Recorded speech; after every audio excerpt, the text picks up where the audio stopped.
morning and welcome to the part 2 of the chapter Manufacture of Heavy Chemicals.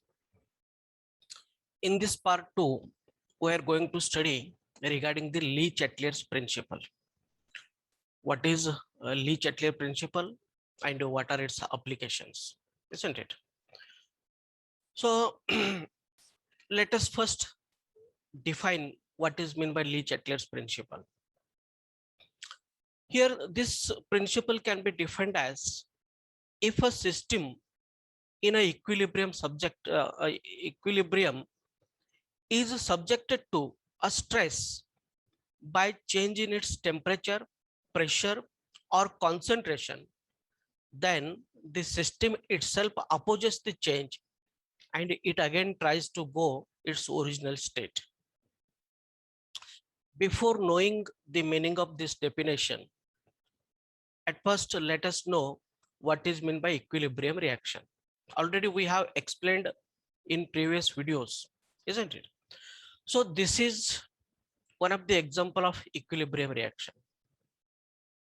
Here N2 and H2, these are reactants and these reactants are converted into NH3. NH3 is known as product. Now in this reaction, forward reaction is also there as well as backward reaction is also there. That means reactants are getting converted into product as well as product is also getting converted into reactant. This is equilibrium reaction. Why it is called as equilibrium reaction? Because here at some stage the rate of forward reaction becomes equal to the rate of backward reaction. That's why it is called as equilibrium reaction, isn't it?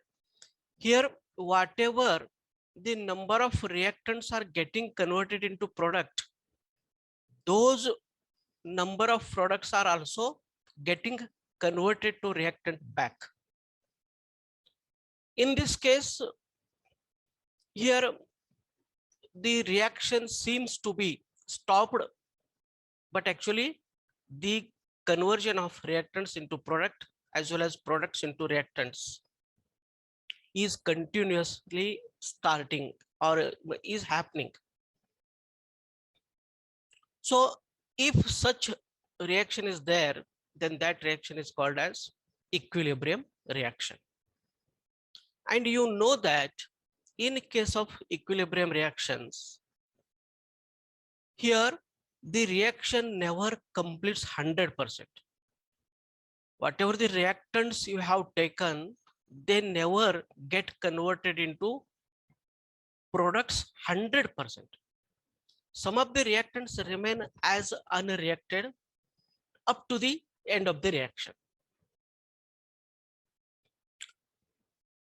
So in irreversible reaction, most of the reactants remain unreacted. That's why as a chemist, what we have to do? We have to convert these unreacted reactants into products by changing its conditions, isn't it? So here, if this reaction is in equilibrium, if there are unreacted reactants, and if we want to convert these unreacted reactants into product, then we have to try by changing its reaction conditions. And here the Le-Chatelier, the scientist Le-Chatelier, has explained how to convert these unreacted reactants, maximum unreacted reactants, not all the unreacted reactants, maximum unreacted reactants into the product by changing its concentration, temperature, or pressure, or by using a catalyst. So Le-Chatelier principle is one of the very important principle in order to convert or in order to get maximum yield of the product by converting unreacting reactants into the product. That's why this principle we use in almost all industries if the reactions involved in those industries are equilibrium. Okay, so now let us understand what is meant by Le-Chatelier principle. Say if a system is equilibrium, this is the system, this is the reaction, it is in equilibrium, isn't it?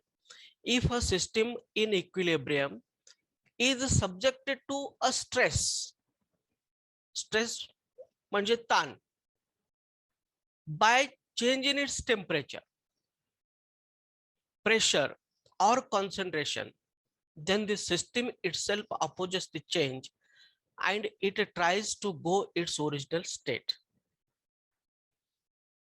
अतिशय interesting हा principal आहे आणि खूप महत्वाचं principal.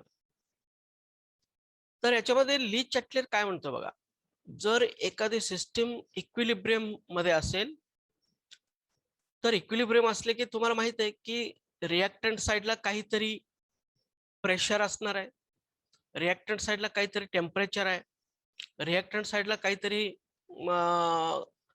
Concentration आहे, त्याचबरोबर product साइडला पण काहीतरी टेम्परेचर आहे, प्रेशर आहे आणि कॉन्सन्ट्रेशन आहे, बरोबर. मग जेव्हा तुम्ही हा जो इक्विलिब्रियम आहे सिस्टीम आहे त्या इक्विलिब्रियम सिस्टीमला जर डिस्टर्ब केला, त्याचे रिएक्टंट साइड मधली टेम्परेचर, प्रेशर किंवा कॉन्सन्ट्रेशन ह्याला जर तुम्ही डिवचला,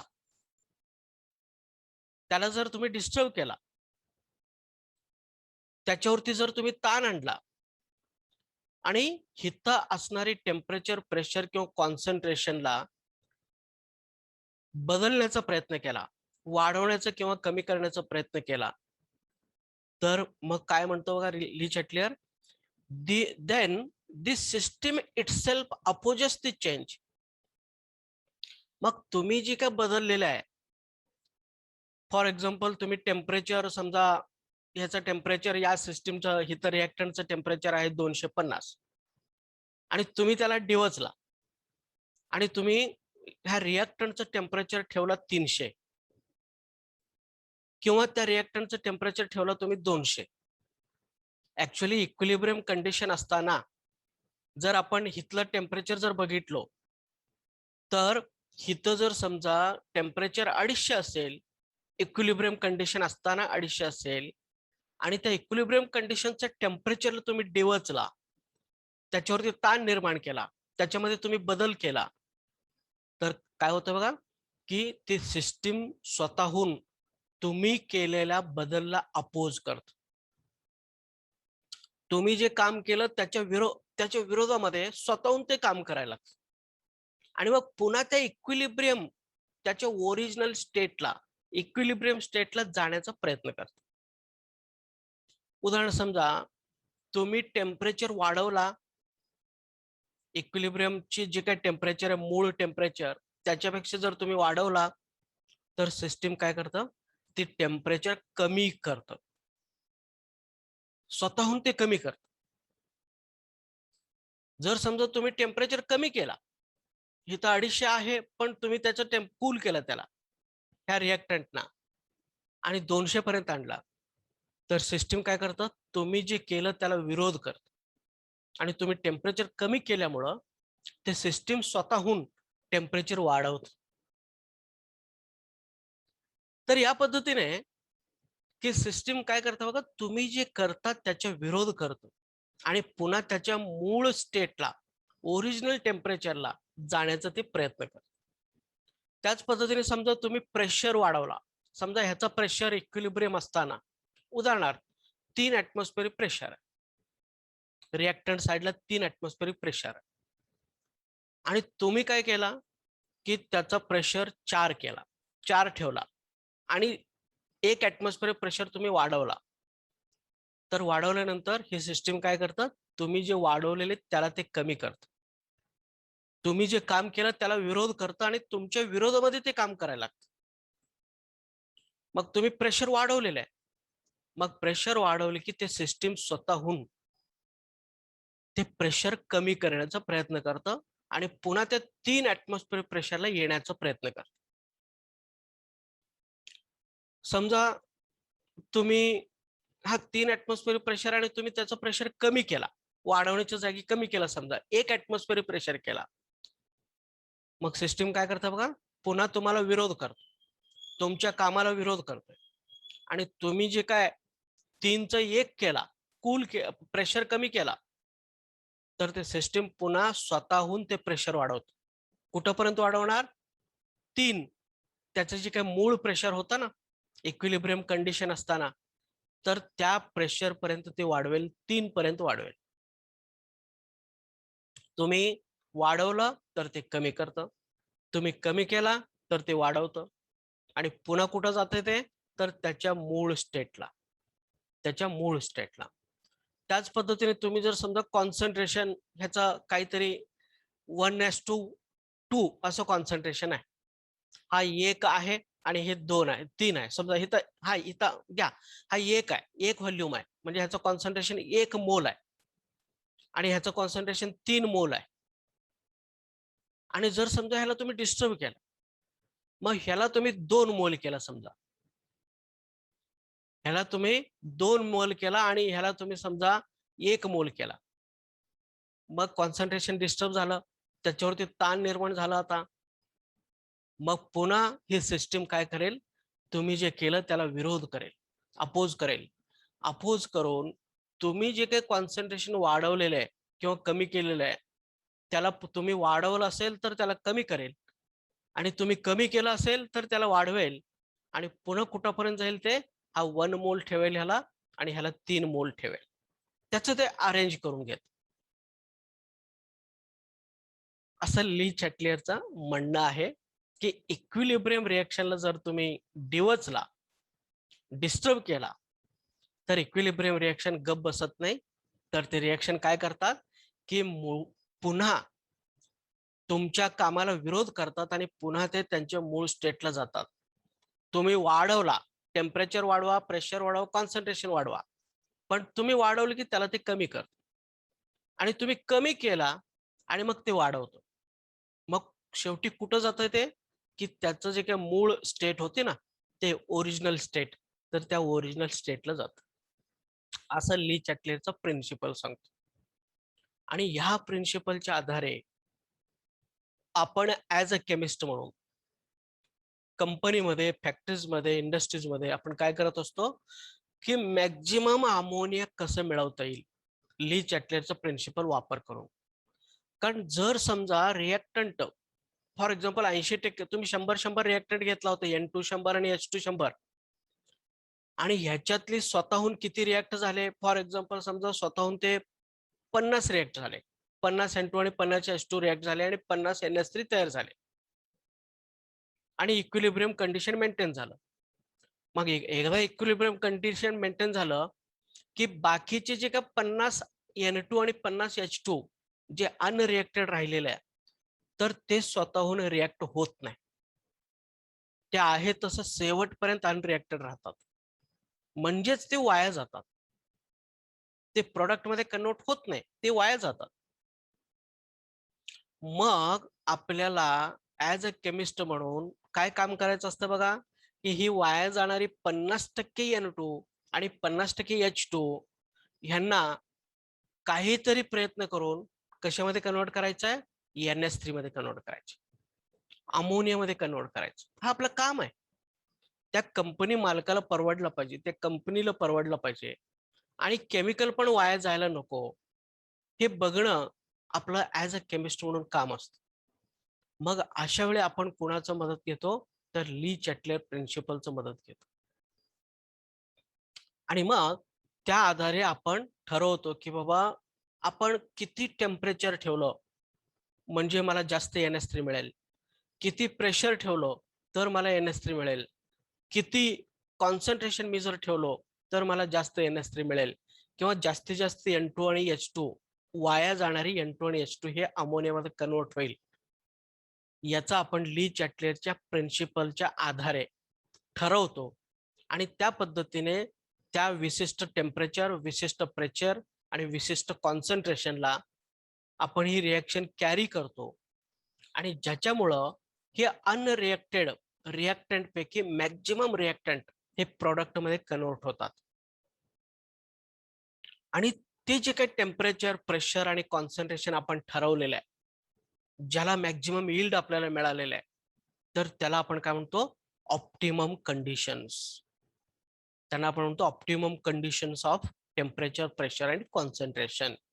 ऑप्टिमम कंडिशन म्हणजे काय, की ज्या कंडिशनला, ज्या टेम्परेचर, ज्या प्रेशर, ज्या कॉन्सन्ट्रेशनला आपल्याला जास्त प्रोडक्ट मिळतोय, त्याला आपण म्हणतो ऑप्टिमम कंडिशन्स. तर ली चॅटलेट प्रिन्सिपल बेसिकली कशासाठी वापरलं जातं, लक्षात घ्या, की ऑप्टिमम कंडिशन्स ठरवण्यासाठी. म्हणजेच काय, मॅक्झिमम यील्ड मिळवण्यासाठी जे काही टेम्परेचर, प्रेशर आणि कॉन्सन्ट्रेशन लागतात ते आपण ठरवत असतो ली चॅटलेट प्रिन्सिपल प्रमाणे. म्हणून ली चॅटलेट प्रिन्सिपलच्या माध्यमातून आपण जास्त उत्पन्न घेत असतो, प्रोडक्ट मिळवत असतो. त्याच्यानंतर ली चॅटलेट प्रिन्सिपल कुठं उपयोगी पडतोय, तर ते पडतं फक्त रिव्हर्सिबल रिएक्शन किंवा इक्विलिब्रियम रिएक्शन असेल तर. जर समजा वन वे रिएक्शन असेल, फक्त फॉरवर्ड रिएक्शन असेल, खालची रेष नाही आहे, बाण नाही आहे, फक्त फॉरवर्ड रिएक्शन आहे, म्हणजे रिएक्टंट पासून फक्त प्रोडक्ट तयार होतात, प्रोडक्ट पुन्हा बॅक जात नाही, असं जर असेल तर ली चॅटलेट प्रिन्सिपलचा उपयोग होत नाही. कारण का, तर इथं 100% N2 आणि H2 NH3 मध्ये कन्वर्ट होणार आहे जर फक्त फॉरवर्ड रिएक्शन असेल तर. त्यामुळं इथं तुम्हाला प्रेशर किती ठेवला पाहिजे, टेम्परेचर किती ठेवला पाहिजे, कॉन्सन्ट्रेशन किती ठेवला पाहिजे ह्याचा विचार करायचीच गरज नाही, कारण इथं रिएक्टंटच वाया जात नाही. तुम्ही जर 100 N2 आणि 100 H2 घेतला तर सगळीची सगळी NH3 मध्ये कन्वर्ट होतात. त्यामुळं जर फक्त फॉरवर्ड रिएक्शन असेल, फक्त तिथं इरिव्हर्सिबल रिएक्शन असेल, तर तिथं ली चॅटलेट प्रिन्सिपलचा वापर करायची गरज नाही.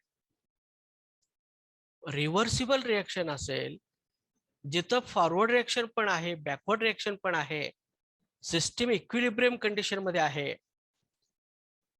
रिएक्टंट्स तिथं शिल्लक राहिलेले आहेत आणि आपल्याला जास्तीत जास्त प्रोडक्ट मिळवायचं आहे, मग अशा वेळी ली चॅटलेट प्रिन्सिपल उपयोग पडतो.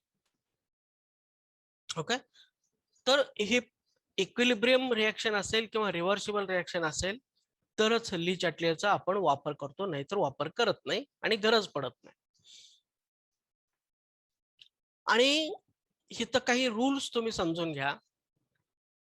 जर ह्याला आपण म्हणतो बघा रे, रिएक्टंट पासून प्रोडक्ट तयार होण्याला आपण म्हणतो फॉरवर्ड रिएक्शन आणि प्रोडक्ट पासून रिएक्टंट तयार व्हायला आपण काय म्हणतो, ह्या रिएक्शनला बॅकवर्ड रिएक्शन.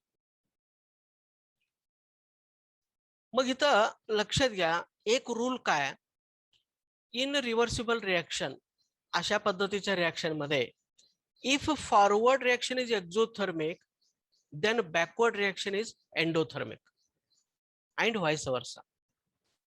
याचा अर्थ बघा,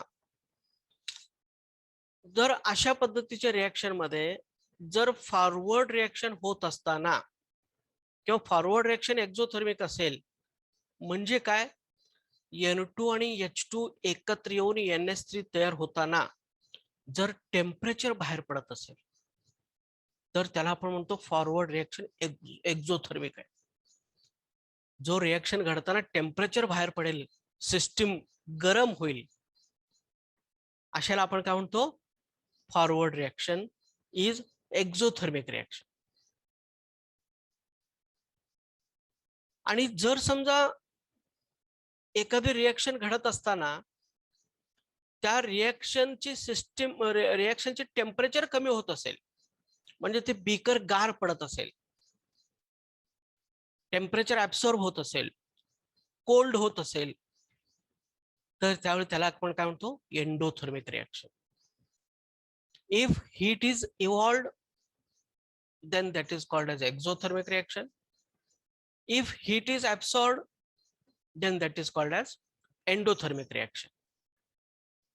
मग इथे एक रूल कसा आहे माहिती आहे का, की जर फॉरवर्ड रिएक्शन एक्झोथर्मिक असेल, म्हणजे फॉरवर्ड रिएक्शन घडताना जर हीट बाहेर पडत असेल, सिस्टीम गरम होत असेल, हॉट होत असेल, तर एंडोथर्मिक रिएक्शन होत असताना, म्हणजे फॉरवर्ड रिएक्शन एक्झोथर्मिक असेल तर बॅकवर्ड रिएक्शन एंडोथर्मिक असतो. हा तुम्ही नेहमी समजून घ्या. फॉरवर्ड रिएक्शन एक्झोथर्मिक असेल तर बॅकवर्ड रिएक्शन आपोआप काय असतोय, एंडोथर्मिक असतो. म्हणून एक्झोथर्मिक वेळी हीट बाहेर पडत असेल तर एंडोथर्मिक वेळी म्हणजे प्रोडक्ट पासून रिएक्टंट तयार होत असताना हीट ऍब्सॉर्ब होतो. हीट ऍब्सॉर्ब होतो म्हणजे काय, N2 आणि H2 पासून अमोनिया तयार करताना ती बीकर गरम होणार आहे. आणि अमोनिया पासून जर तुम्ही N2 आणि H2 तयार करत असाल तर ती बीकर कोल्ड होणार आहे, हीट ऍब्सॉर्ब होणार आहे. हे तुम्ही नेहमी लक्षात घ्या. फॉरवर्ड रिएक्शन एक्झोथर्मिक असेल, बॅकवर्ड रिएक्शन एंडोथर्मिक असतोय. आणि फॉरवर्ड रिएक्शन मध्ये हीट बाहेर पडत असेल तर बॅकवर्ड रिएक्शन मध्ये हीट ऍब्सॉर्ब होतो. फॉरवर्ड रिएक्शन घडत असताना ती बीकर गरम होत असेल, बॅकवर्ड रिएक्शन घडत असताना बीकर गार होतो. हे रूल आहे, लक्ष द्या. त्यानंतर अजून एक रूल काय बघा, in reversible reaction as a number of moles or volume increases, pressure increases and vice versa. जर ह्या असं जर रिएक्शन असेल आणि इथं जर समजा ह्याचे नंबर ऑफ मोल्स इन्क्रीज झाले तर प्रेशर इन्क्रीज होणार, त्या सिस्टीमचं त्या रिएक्टंटचं प्रेशर वाढणार आहे.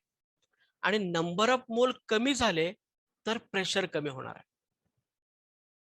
रूल आहे.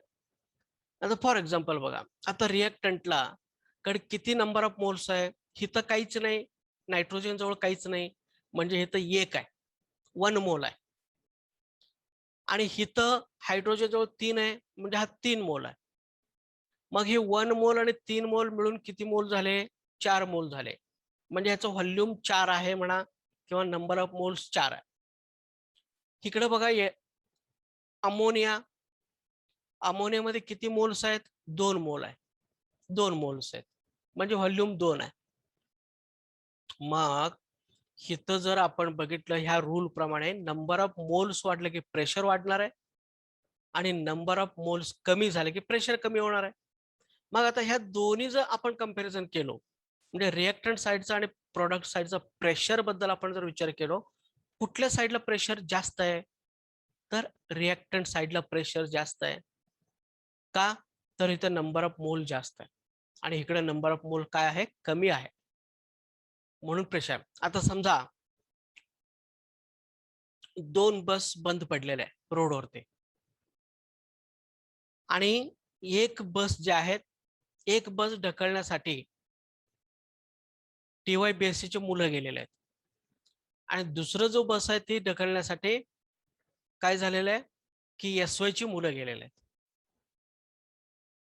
आणि समजा TY ची मुलं जास्त आहेत, 25 मुलं आहेत किंवा 40 मुलं आहेत TY चे, आणि SY ची मुलं जे आहेत ते फक्त 20 आहेत.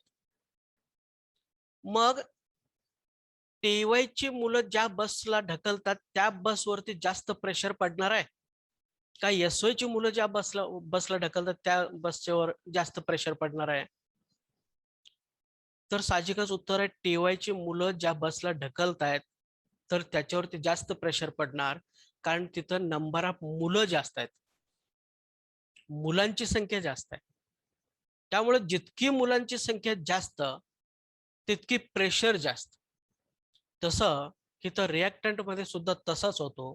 तिथं मुलं आणि इथं मोल, जितकी रिएक्टंटची मोल जास्त, नंबर ऑफ मोल जितकी जास्त तितकी प्रेशर जास्त, जितकी नंबर ऑफ मोल कमी तितकी प्रेशर काय असतं, कमी असतं.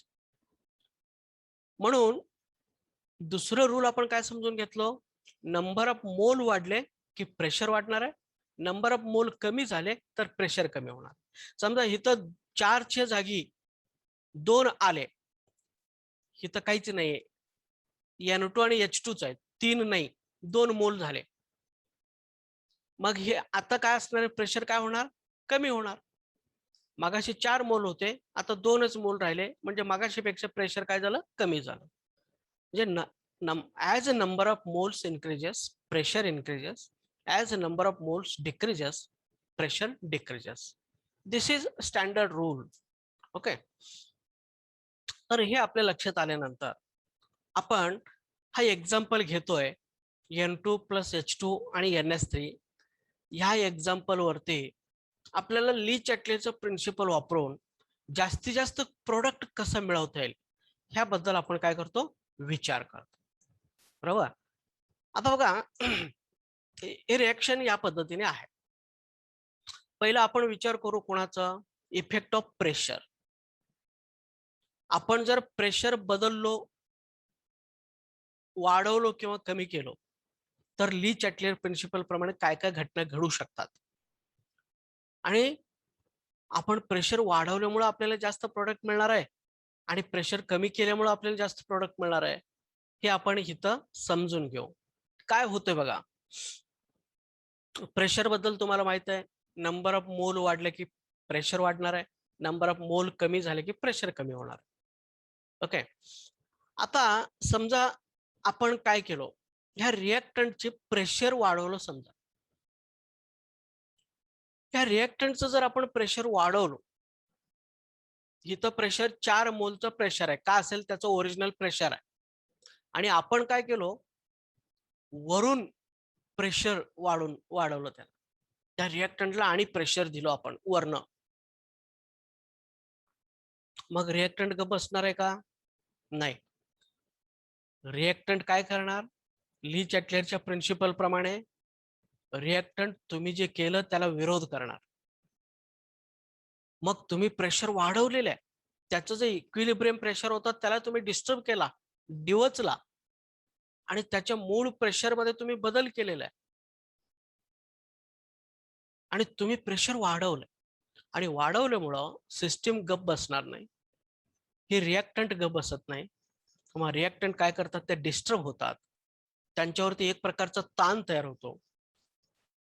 आणि ताण तयार झाल्यानंतर मग हे ते ताण पासून मुक्त होण्यासाठी, बरोबर, आपण सुद्धा कसा ताण पासून मुक्त होण्यासाठी वेगवेगळे एक्सरसाइज करत असतो, वेगवेगळ्या ऍक्टिव्हिटीज करत असतो.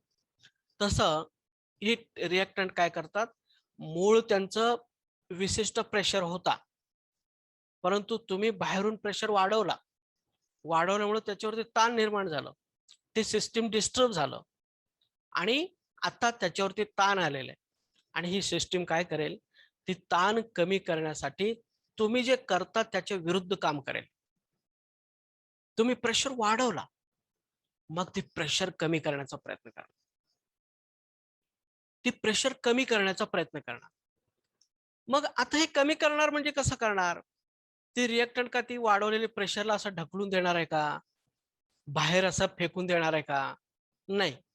मग ती कमी करणार म्हणजे कसं करणार, मग त्यांच्याकडे एक मार्ग आहे. काय मार्ग आहे, तर ती प्रिन्सिपल फॉलो करतात. काय प्रिन्सिपल आहे, जर नंबर ऑफ मोल कमी झाले तर प्रेशर कमी होतो, बरोबर. नंबर ऑफ मोल कमी झाले तर त्या सिस्टीमचा प्रेशर कमी होतो. मग ह्या रिएक्टंट काय करतात, तर ह्या रिएक्टंट तुम्ही वाढवलेली प्रेशर कमी करण्यासाठी ते नंबर ऑफ मोल कमी करतात. मग नंबर ऑफ मोल कसं कमी करणार, तर ते काय करतात बघा, तर इकडं 4 मोल आहे आणि इकडं 2 मोल आहे. प्रोडक्ट साईडला 2 मोल आहे, रिएक्टंट साईडला 4 मोल आहे. तर इथं प्रेशर कमी करण्यासाठी ह्या रिएक्टंट जे असतात, ह्या रिएक्टंट्स ह्या मोल कमी करतात, म्हणजेच काय करतात, तर अमोनिया तयार करतात. जेव्हा अमोनिया तयार होईल तेव्हा 4 मोलचं 2 मोल होईल, आणि 4 मोलचं जेव्हा 2 मोल होईल तेव्हा आपोआपच प्रेशर काय होईल, कमी होईल. समजते का बघा, प्रेशर कमी करण्यासाठी त्याच्याकडे एकमेव मार्ग काय आहे, नंबर ऑफ मोल कमी करा. नंबर ऑफ मोल कमी केलं तरच प्रेशर कमी होणार आहे. मग अशा वेळी हे काय करते बघा, की 4 मोल इथं आहेत आणि तुम्ही वाढवलेले एक्स्ट्रा वाढवलेले आहे, तर ती एक्स्ट्रा वाढवल्याचा जो काय ताण ह्याच्यावर तयार झालेला आहे, त्या ताणचं निचरा करण्यासाठी, ते ताण कमी करण्यासाठी हे नंबर ऑफ मोल कमी करतं. नंबर ऑफ मोल कमी झाले की प्रेशर कमी होणार आहे. मग हे नंबर ऑफ मोल कमी करण्यासाठी हे काय करतं बघा, N2 आणि H2 चं कन्व्हर्जन NH3 मध्ये करतं. मगच नंबर ऑफ मोल कमी होणार आहे. बरोबर, इथं 4 होते, N2 आणि H2 मिळून 4 होते आणि आता NH3 झाले की 2च झाले. मग 2 झाले म्हणले की ऑटोमॅटिक 4चं 2 झालं म्हटलं की प्रेशर कमी झालेलं आहे. म्हणून इथं प्रेशर कमी करण्यासाठी ही रिएक्टंट जे आहेत ती प्रोडक्ट मध्ये कन्वर्ट होतात. मग आता रिएक्टंट कुठून येणार? कुठून रिएक्टंट येणार? तर तुम्हाला माहित आहे ऑलरेडी 50% N2 आणि 50% H2 अमोनियामध्ये कन्वर्ट झालेले आहेत, स्वतःहून कन्वर्ट झालेले आहेत तुम्ही काही करण्यापूर्वी. परंतु 50% N2 आणि 50% H2 हे अनरिएक्टेड होते. 50% N2 आणि 50% H2 काय होते? अनरिएक्टेड होते, ते वाया जाणारे होते. पण जेव्हा तुम्ही प्रेशर वाढवला तर त्यावेळी सिस्टीमने काय केलं, ते अनरिएक्टेड N2 आणि H2 ला अमोनियामध्ये कन्वर्ट केलेलं. अनरिएक्टेड वाया जाणारी N2 आणि H2 ना घेऊन अमोनियामध्ये कन्वर्ट केलेलं आहे आणि ज्यामुळं ह्या सिस्टीमचं प्रेशर काय झालं, कमी झालं. समजलं का? समजा तुम्ही ह्या सिस्टीमचं प्रेशर कमी केला, टोटल हा बेकर मध्ये जो काय N2 आहे, H2 आहे, NH3 आहे, ही सिस्टीम आहे, ह्याचा जर समजा तुम्ही प्रेशर कमी केला, काय होईल?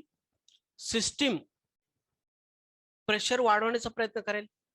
तुम्ही कमी केला तर ते वाढवण्याचा प्रयत्न करेल.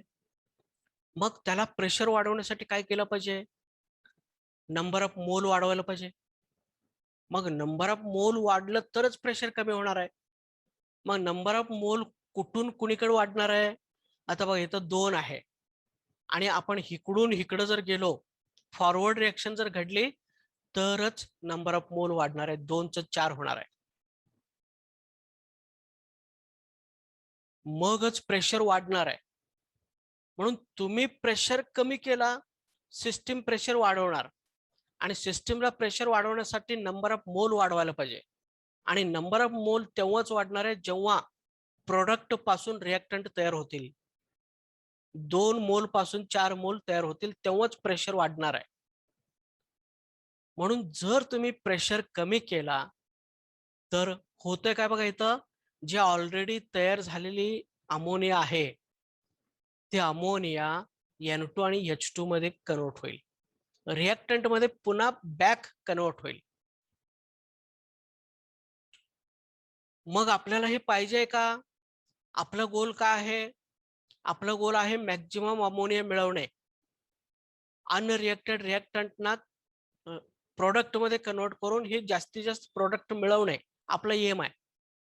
आणि जर तुम्ही प्रेशर कमी केला, सिस्टीम प्रेशर वाढवणार आणि वाढवण्यासाठी अमोनियाचं N2 आणि H2 मध्ये कन्वर्ट व्हावं लागणार आहे. मग हे आपल्याला परवडणार आहे का किंवा चालणार आहे का? नाही चालणार. म्हणून आपण इथं अमोनिया तयार करण्यासाठी प्रेशर कमी केलं तर अमोनिया जास्त तयार होईल का प्रेशर वाढवलं तर अमोनिया जास्त तयार होईल? तर प्रेशर तुम्ही जर वाढवला तर अमोनिया जास्त तयार होणार आहे. कारण का प्रेशर वाढवल्यावर N2 आणि H2 हे NH3 मध्ये कन्वर्ट होणार आहे आणि जर तुम्ही प्रेशर कमी केला तर NH3 ऑलरेडी जे तयार झालं होतं NH3 जे आपल्याला पाहिजे होतं तेच कशामध्ये कन्वर्ट होईल? पुन्हा N2 आणि H2 मध्ये कन्वर्ट होईल आणि आपल्याला हे नको आहे. म्हणून मित्रांनो आपल्याला काय फरक करायला पाहिजे?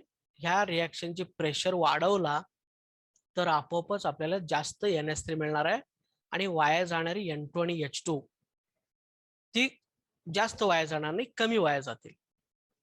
बरोबर? तर ह्याला आपण म्हणतो इफेक्ट ऑफ प्रेशर, ली चॅटलेटच्या प्रिन्सिपल प्रमाणे. मग अशा पद्धतीच्या रिएक्शनला आपण प्रेशर वाढवलं पाहिजे, मगच आपल्याला जास्त प्रोडक्ट मिळणार आहे, हे तुम्ही लक्षात घ्या. त्यानंतर effect of temperature. Effect of टेम्परेचरचं काय होईल, तर तुम्हाला माहित आहे की इथं सिस्टीम मध्ये काय झालेलं बघा, की N2 आणि H2 पासून NH3 तयार होताना, सॉरी, इफेक्ट ऑफ आपण टेम्परेचर बघतो, तर N2 आणि H2 पासून NH3 तयार होताना काय झालेलं आहे, टेम्परेचर बाहेर पडलेलं आहे. 24 किलो कॅलरी एनर्जी, हीट बाहेर पडलेला आहे. म्हणजेच फॉरवर्ड रिएक्शन इज एक्झोथर्मिक. बरोबर. मग आपण मगाशी रूल बघितलो होतो, जर फॉरवर्ड रिएक्शन एक्झोथर्मिक असेल, तर बॅकवर्ड रिएक्शन काय असतं बघा, एंडोथर्मिक असतं. म्हणजे फॉरवर्ड रिएक्शन घडत असताना टेम्परेचर बाहेर पडत असेल, तर याचा अर्थ बॅकवर्ड रिएक्शन घडत असताना टेम्परेचर काय होणार आहे, ऍब्सॉर्ब होणार आहे.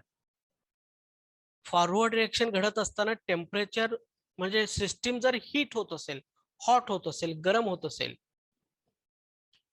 तर बॅकवर्ड रिएक्शन होत असताना सिस्टीम कूल होणार आहे, गार होणार आहे, थंड होणार आहे. ओके. मग आता इथं आपण ली चॅटलेट प्रिन्सिपल वापरू. ली चॅटलेटच्या प्रिन्सिपल प्रमाणे काय काय होऊ शकतं बघा. माझा एम काय आहे, मला जास्तीत जास्त अमोनिया पाहिजे. कशातनं पाहिजे, जे अनरिएक्टेड N2 आहेत, अनरिएक्टेड H2 आहेत, तर त्यांना मला कन्वर्ट करायचं अमोनियामध्ये. हा माझा एम आहे. बरोबर. मग आता मला फक्त टेम्परेचर बद्दल विचार करायचा असेल, तर मी टेम्परेचर कमी ठेवू का जास्त ठेवू, म्हणजे मला जास्त अमोनिया मिळेल, ह्याच्याबद्दल जर विचार करायचा असेल, तर पुन्हा मला ली चॅटलेट प्रिन्सिपल कडे जायला पाहिजे. मग ली चॅटलेट प्रिन्सिपल काय सांगते बघा, तर ली चॅटलेट प्रिन्सिपल म्हणतोय की जर समजा तुम्ही ह्या सिस्टीमचे टेम्परेचर, ही जी काही सिस्टीम आहे, तर ह्या सिस्टीमचे टेम्परेचर समजा पहिल्यांदा तुम्ही बघा, इन्क्रीज करून बघा, वाढवून बघा. जर समजा टेम्परेचर जर वाढवलं, if we increase the temperature of this system will try to decrease it. System काय करेल, तुम्ही जे कराल त्याच्या विरुद्ध करणार आहे. तुम्ही टेम्परेचर वाढवलं, ह्याचा अर्थ सिस्टीम काय करेल, टेम्परेचर कमी करेल. मग पुढे काय म्हटलं बघा, in order to decrease the temperature endothermic reaction must take place. Temperature कधी कमी होणार आहे, एंडोथर्मिक रिएक्शन झालं तर. मग त्याला एंडोथर्मिक रिएक्शन घडवून आणायला पाहिजे. आणि पुढे काय म्हटलं बघा, आणि endothermic reaction will take place if backward reaction takes place. That is when NH3 get decomposed to N2 आणि H2. बघा, तुम्ही जर टेम्परेचर वाढवला, सिस्टीम टेम्परेचर कमी करणार. टेम्परेचर तेव्हाच कमी होणार जेव्हा एंडोथर्मिक रिएक्शन घडेल. मग एंडोथर्मिक रिएक्शन कधी घडणार आहे, जर ही बॅकवर्ड रिएक्शन घडली तर. कारण फॉरवर्ड रिएक्शन एक्झोथर्मिक आहे, इथं टेम्परेचर बाहेर पडलेलं आहे फॉरवर्ड रिएक्शन वेळे, म्हणजेच बॅकवर्ड रिएक्शन एंडोथर्मिक आहे. म्हणून तुमचं बॅकवर्ड रिएक्शन घडलं म्हणजेच अमोनिया पासून N2 आणि H2 तयार झाले, तरच काय होणार आहे, एंडोथर्मिक रिएक्शन होणार आहे, टेम्परेचर, सिस्टीमची टेम्परेचर कमी होणार आहे. म्हणून तुम्ही जर समजा ह्या सिस्टीम वाढवला, टेम्परेचर वाढवला, तर हे सिस्टीम टेम्परेचर कमी करणार. कमी करण्यासाठी अमोनियाचा N2 आणि H2 मध्ये कन्वर्ट होणार आहे. आणि हे आपल्याला परवडणार आहे का, नाही परवडणार. आपल्याला नको आहे ते, आपल्याला पाहिजे जास्त करून अमोनिया. बरोबर. मग समजा तुम्ही टेम्परेचर कमी करून बघा, तुम्ही टेम्परेचर कमी केलं तर सिस्टीम काय करेल, टेम्परेचर वाढवणार आहे. मग टेम्परेचर वाढवण्यासाठी कोणती रिएक्शन घडायला पाहिजे, एक्झोथर्मिक रिएक्शन घडायला पाहिजे. मग एक्झोथर्मिक रिएक्शन म्हणजे कुणीकडे रिएक्शन जायला पाहिजे, तर N2 रिएक्टंट पासून प्रोडक्ट पर्यंत जायला पाहिजे. मगच टेम्परेचर वाढणार आहे, सिस्टीमचे टेम्परेचर बाहेर पडणार आहे. म्हणून मित्रांनो, इथं जर तुम्ही कमीत कमी टेम्परेचरला हा रिएक्शन जर तुम्ही कॅरी केला, तर इथं टेम्परेचर वाढवण्याच्या नादामध्ये ही सिस्टीम काय करेल, अनरिएक्टेड N2 आणि H2 जे आहेत, तर त्यांचं रूपांतर कशामध्ये कन्वर्ट करेल, अमोनियामध्ये करेल. आणि मगच त्या सिस्टीमची टेम्परेचर वाढणार आहे, मगच ते पुन्हा इक्विलिब्रियम स्टेटमध्ये ती जाणार आहे. म्हणून इथं टेम्परेचर वाढवलं तर ऑलरेडी तयार झालेली अमोनिया डिकम्पोज होईल, त्याचा काहीच उपयोग होणार नाही. आणि तुम्ही जर टेम्परेचर कमी ठेवला तर काय होईल की अनरिएक्टेड N2 आणि H2 हे अमोनियामध्ये कन्वर्ट होतील आणि आपल्याला जास्तीत जास्त प्रोडक्ट मिळेल, आणि जी वाया जाणारी जी काही N2 आणि H2 होते ती वाया सुद्धा जाणार नाही. म्हणून इथं जर तुम्हाला जास्तीत जास्त प्रोडक्ट मिळवायचं असेल, मॅक्झिमम यील्ड मिळवायचं असेल, तर सिस्टीमची टेम्परेचर कमी करून ही रिॲक्शन कॅरी करा. ओके, लोअर टेम्परेचरला ही रिॲक्शन कॅरी करा, मग तुम्हाला भरपूर प्रोडक्ट मिळणार आहे. टेम्परेचर वाढवलं की प्रोडक्ट कमी होणार आहे ती प्रोडक्ट डिकम्पोज होणार आहे. ओके, तर आता आपण बघू इफेक्ट ऑफ कॉन्सन्ट्रेशन. तर मित्रांनो, ह्यामध्ये जर समजा आपण concentration of the reactant increase केलं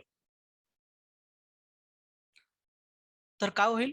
ली-चॅटलेट्स प्रिन्सिपल प्रमाणे जे तुम्ही इन्क्रीज करता ते सिस्टीम डिक्रीज करेल, आणि जे तुम्ही डिक्रीज करता त्याला सिस्टीम काय करेल? स्वतःहून इन्क्रीज करेल. ली-चॅटलेट प्रिन्सिपल आहे, बरोबर. मग ह्याच्यामध्ये समजा तुम्ही रिएक्टंट जी काही कॉन्सन्ट्रेशन आहे, इथं काहीतरी N2 कॉन्सन्ट्रेशन आहे, H2 कॉन्सन्ट्रेशन आहे. तुम्हाला माहिती आहे इक्विलिब्रियम रिएक्शन मध्ये 100 N2 आणि 100 H2 घेतला असेल तर ह्याच्यातला 50 N2 आणि 50 H2 NH3 मध्ये कन्वर्ट झालेल्या आहे, आणि 50 N2 आणि 50 H2 अनरिएक्टेड राहिलेल्या आहे, बरोबर, अनरिएक्टेड राहिलेल्या आहे. मग आपल्याला काय करायचं आहे? आपल्याला जर समजा की रिएक्टंटची संख्या जर वाढवलं आपण, काय होऊ शकतंय? आपला एम काय आहे? मला ह्या अनरिएक्टेड रिएक्टंट पासून जास्तीत जास्त अमोनिया तयार करायचं, माझं एम आहे, बरोबर. मग आता जर समजा मी कॉन्सन्ट्रेशन ऑफ N2 आणि H2 हे वाढवलं तर काय होऊ शकते? जर कॉन्सन्ट्रेशन ऑफ N2 आणि H2 वाढवलं तर सिस्टीम काय करेल? तुम्ही जे कराल त्याला विरोध करेल. म्हणजे तुम्ही कॉन्सन्ट्रेशन ऑफ N2 आणि H2 वाढवलेलं आहे, मग सिस्टीम कॉन्सन्ट्रेशन ऑफ H2 आणि N2 कमी करण्याचा प्रयत्न करेल. म्हणजे काय केलं तुम्ही?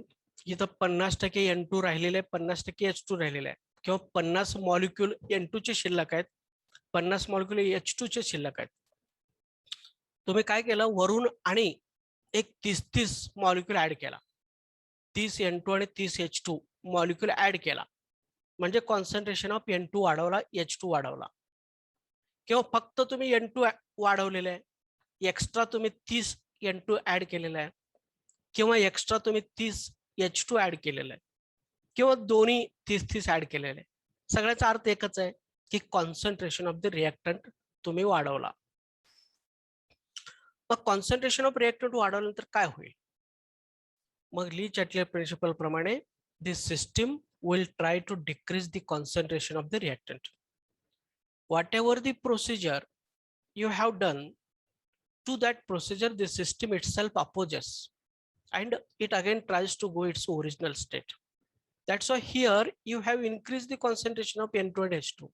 That's why the system will try to decrease the concentration of N2 and H2. Decrease करेल.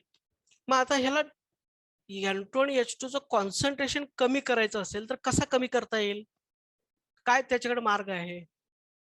तर कॉन्सन्ट्रेशन ऑफ H2 आणि N2 तेव्हाच कमी होणार आहे जेव्हा ह्या तुम्ही जे काय वाढवलेली N2 आणि H2 आहेत तर त्याचं कशामध्ये कन्वर्ट करेल? NH3 मध्ये कन्वर्ट करेल, अमोनियामध्ये कन्वर्ट करेल. त्याच वेळी ती वाढणार आहे, कमी होणार आहे, बरोबर. म्हणून रिएक्टंटची संख्या तुम्ही वाढवला तर सिस्टीम त्याला कमी करण्याचा प्रयत्न करणार, आणि कमी करण्यासाठी सिस्टीमला काय करावं लागणार आहे, N2 आणि H2 ला NS3 मध्ये कन्वर्ट करावं लागणार आहे. मगच रिएक्टंटची संख्या कमी होणार आहे ना. अमोनिया तयार झालं तरच हे कमी होणार आहे.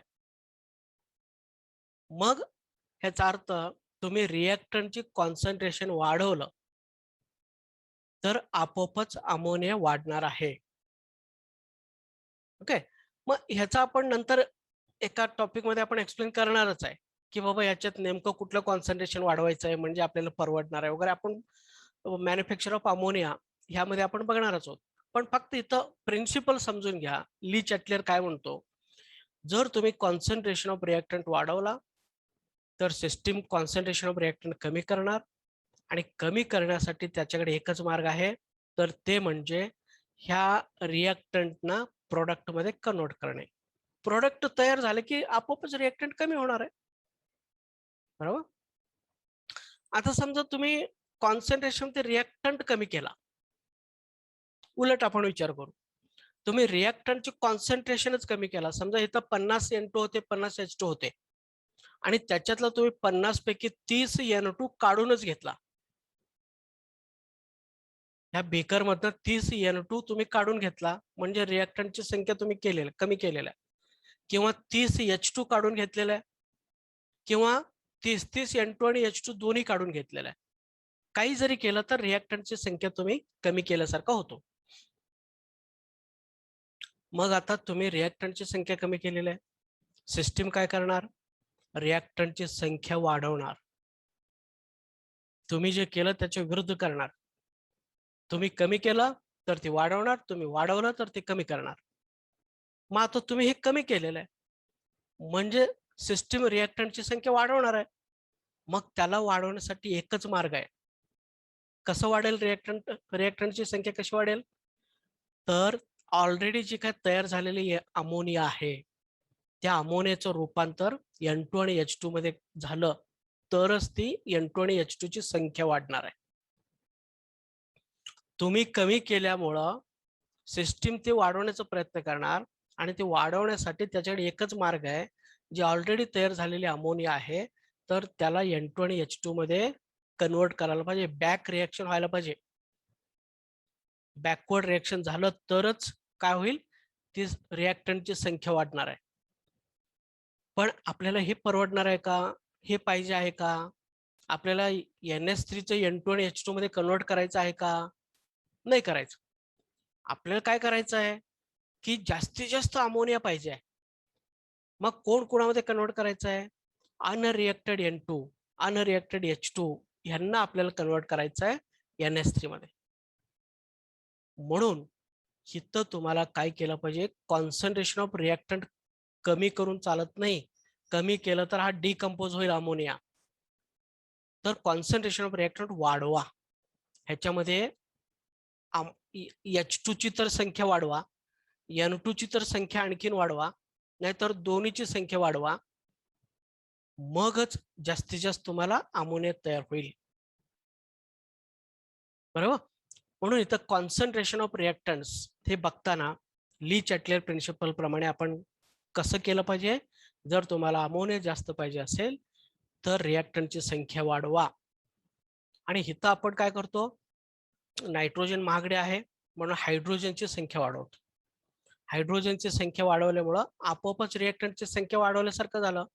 मग आपोआपच काय होतं बघा, की इथलं अनरिएक्टेड N2 आणि हे H2 वाढलेली H2 हे रिएक्ट होतात आणि NS3 मध्ये कन्वर्ट होतात.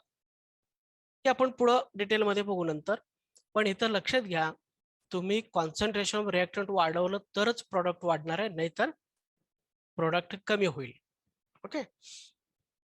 त्याच्यानंतर आपण बघू की कॅटलिस्टचा परिणाम काय. आपण टेम्परेचर बघितलं, प्रेशर बघितलं, कॉन्सन्ट्रेशन बघितलं. आता कॅटलिस्टचं काय, तर तुम्हाला माहित आहे की कॅटलिस्ट जे आहे, कॅटलिस्ट म्हणजे काय, the substance which when added to the reaction it increases the rate of reaction और it gives maximum yield of the product.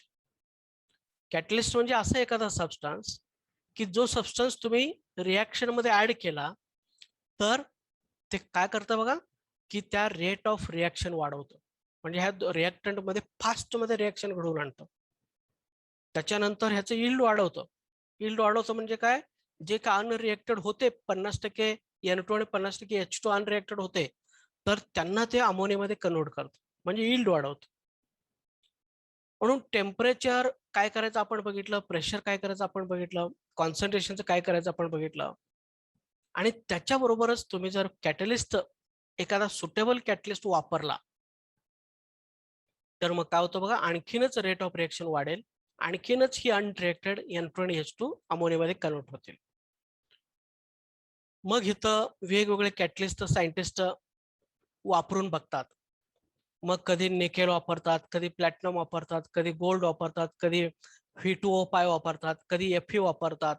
असं वेगवेगळे कॅटलिस्ट टाकून टाकून टाकून प्रयोग करतात. आणि मग त्यांच्या असं लक्षात येतं की बाबा या ठिकाणी जर तुम्ही Fe कॅटलिस्ट जर टाकला तर रेट ऑफ रिएक्शन वाढतोय. म्हणजे कमीत कमी वेळामध्ये जास्त ही रिएक्टंट रिॲक्ट होतात, स्पीड वाढणार आहे, वेग वाढणार आहे. आणि दुसरं काय होणार आहे की ह्याच्यामध्ये की जी काय रिएक्टंट होते ते प्रोडक्ट मध्ये कन्वर्ट होणार आहेत. म्हणून इथं आपण सुटेबल कॅटलिस्ट सुद्धा वापरलं पाहिजे. टेम्परेचर पण ऑप्टिमम ठेवा, प्रेशर ऑप्टिमम ठेवा, कॉन्सन्ट्रेशन ऑप्टिमम ठेवा आणि त्याचबरोबर एक चांगलं सुटेबल कॅटलिस्ट वापरा.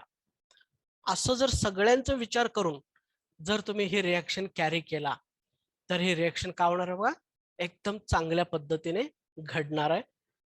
कमीत कमी वेळामध्ये तुम्हाला जास्ती प्रॉडक्ट मिळेल आणि वाया जाणारे रिएक्टंट सुद्धा वाया जाणार नाही. त्यामुळं कंपनीला पण परवडणार आहे, कंपनी मालकाला पण परवडणार आहे. म्हणून ली चॅटलेचं प्रिन्सिपल जे आहे ते अतिशय महत्वाचं आहे. जर इक्विलिब्रियम रिएक्शन असेल, हा रिएक्शन कधीच कंप्लीट होत नाही, बरेचसे अनरिएक्टेड रिएक्टंट शिल्लक राहतात. तर ह्या अनरिएक्टेड रिएक्टंटना प्रोडक्ट मध्ये कन्वर्ट करण्यासाठी ली चॅटले प्रिन्सिपल खूप महत्वाचा आहे.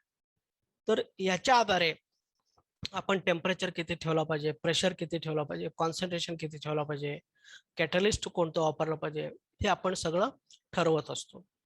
तर ही मॅन्युफॅक्चर ऑफ अमोनिया किंवा वरचं जे काही रिएक्शन आहे, तर त्या रिएक्शन मध्ये आपण बघितलं, जर तुम्ही प्रेशर जास्त ठेवला तर अमोनिया जास्त तयार होणार आहे.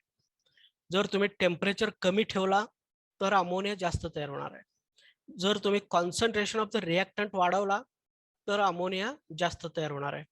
आणि जर तुम्ही एखादा सुटेबल कॅटलिस्ट वापरला तर अमोनिया जास्त तयार होणार आहे. तर हे झालं ली चॅटलियरचा प्रिन्सिपल. ली चॅटलियरचा प्रिन्सिपलचा वापर करून आपण मॅक्झिमम यील्ड मिळवण्याचा प्रयत्न करत असतो. आपण ऑप्टिमम कंडिशन्स ठरवत असतो. ओके, म्हणून ली चॅटलियर प्रिन्सिपल अतिशय महत्वाचं प्रिन्सिपल आहे. तर मित्रांनो, मी इथं थांबतो. पुढच्या पार्टमध्ये आपण पार्ट 3A बघूया. त्यामध्ये प्रत्यक्षात मॅन्युफॅक्चर ऑफ काय बघणार आहोत, sulphuric acid by contact process. की कॉन्टॅक्ट प्रोसेसच्या माध्यमातून सल्फ्युरिक ऍसिड आपण कसं तयार करतो हे आपण बघणार आहे. आणि ह्याच्यामध्ये पुन्हा 3 भाग आपण करतोय. एक, या प्रोसिजरमध्ये कोणकोणते रिॲक्शन्स इन्व्हॉल्व्ह झालेले आहेत ते आपण बघतो. त्याच्यानंतर फिजिको केमिकल प्रिन्सिपल म्हणजेच ली चॅटलियर प्रिन्सिपल पुन्हा इथं आपण स्टडी करतो. त्यानंतर मॅन्युफॅक्चरची ऍक्च्युअल प्रोसिजर, कसं इंडस्ट्रीमध्ये अमोनिया मॅन्युफॅक्चर केलं जातं, त्यामध्ये कोणकोणते पार्ट्स येतात, या विषयावरती आपण पुढच्या म्हणजे पार्ट 3 मध्ये आपण व्यवस्थितपणे ती सगळ्या गोष्टी समजून घेऊ. ओके, धन्यवाद, थँक्स.